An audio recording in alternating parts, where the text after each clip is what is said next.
Taste the Daily.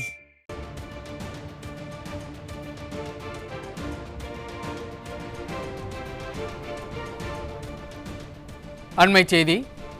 Tiruvannamalai மாவட்ட ஆட்சியர் அலுவலகம் முன்பு கண்டன ஆர்ப்பாட்டத்தில் ஈடுபட்ட முன்னாள் அமைச்சர் எஸ் ராமச்சந்திரன் உள்ளிட்ட 2500 அதிமுகவினரை காவல்துறையினர் வலுக்கட்டாயமாக கைது செய்து அராஜகத்தில் ஈடுபட்டுள்ளனர். அதன் விவரங்களை வழங்குவதற்காக நமது செய்தியாளர் சத்யசீலன் இணைகிறார். அவரிடம் கேட்கலாம். வணக்கம் சத்யசீலன், விவரங்கள்.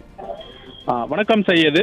அண்ணா பல்கலைக்கழக பொறியியல் மாணவி பாலியல் பலாத்கார குற்றவாளிக்கு சாதகமாக செயல்படும் இந்த விடியா திமுக அரசின் நிர்வாக சீர்கேட்டை கண்டித்து திருவண்ணாமலை கிழக்கு மாவட்ட கழகம் சார்பில் 2500க்கும் மேற்பட்டோர் முன்னாள் அமைச்சரும் திருவண்ணாமலை கிழக்கு மாவட்ட கழக செயலாளருமான எஸ் ராமச்சந்திரன் தலைமையில் திருவண்ணாமலை வேலூர் தேசிய நெடுஞ்சாலையில் அமைந்துள்ள கிழக்கு மாவட்ட கழக அலுவலகத்திலிருந்து பேரணியாக மாவட்ட ஆட்சியர் அலுவலகம் அமைந்துள்ள வேங்கிக்கால் பகுதிக்கு சென்றனர்.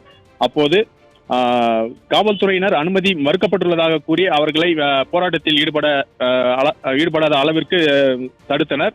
மேலும் விடியா திமுக அரசின் இந்த 4 ஆண்டு கால ஆட்சியில் மக்களை பாதுகாப்பதற்கு பதிலாக குற்ற செயல்களில் ஈடுபடும் திமுக நபர்களை பாதுகாப்பதாகவும், கஞ்சா விற்பனையில் ஈடுபட்ட திமுக நிர்வாகி, அண்ணா பல்கலைக்கழக மாணவி பாலியல் குற்றவாளி இருவருக்கும் பாதுகாப்பு அளிப்பதாகவும், 20க்கும் மேற்பட்ட குற்ற வழக்குகளில் தொடர்புடைய சரித்திர குற்றவாளி அண்ணா மாணவி பாலியல் வழக்கில் கைது செய்யப்பட்டுள்ள குற்றவாளிக்கு தொடர்ந்து இந்த காவல்துறை பாதுகாப்பு அளிப்பதாகவும், முதல் தகவல் அறிக்கையை தவறாக பயன்படுத்தி பாலியல் துன்புறுத்தலுக்கு உள்ளான மாணவி குற்றம் செய்தது போல காவல்துறையினர் தொடர்ந்து பொய் தகவல்களை பரப்பி வருவதாகவும் நிர்வாகிகள் ஆர்ப்பாட்டத்தில் ஈடுபட்டனர். அப்போது காவல்துறையினர் அவர்களை வலுக்கட்டாயமாக கண்மூடித்தனமாக இழுத்துச் சென்று கைது செய்தனர். இந்த கைது சம்பவத்தில் முன்னாள் அமைச்சரும் திருவண்ணாமலை கிழக்கு மாவட்ட கழக செயலாளருமான எஸ் ராமச்சந்திரன் மற்றும் ஆர்ப்பாட்டத்தில் ஈடுபட கலந்து கொண்ட 500க்கும் மேற்பட்ட பெண்கள், 2000க்கும் மேற்பட்ட நிர்வாகிகள், தொண்டர்கள், ஆர்வமாக கலந்து கொண்ட பொதுமக்கள்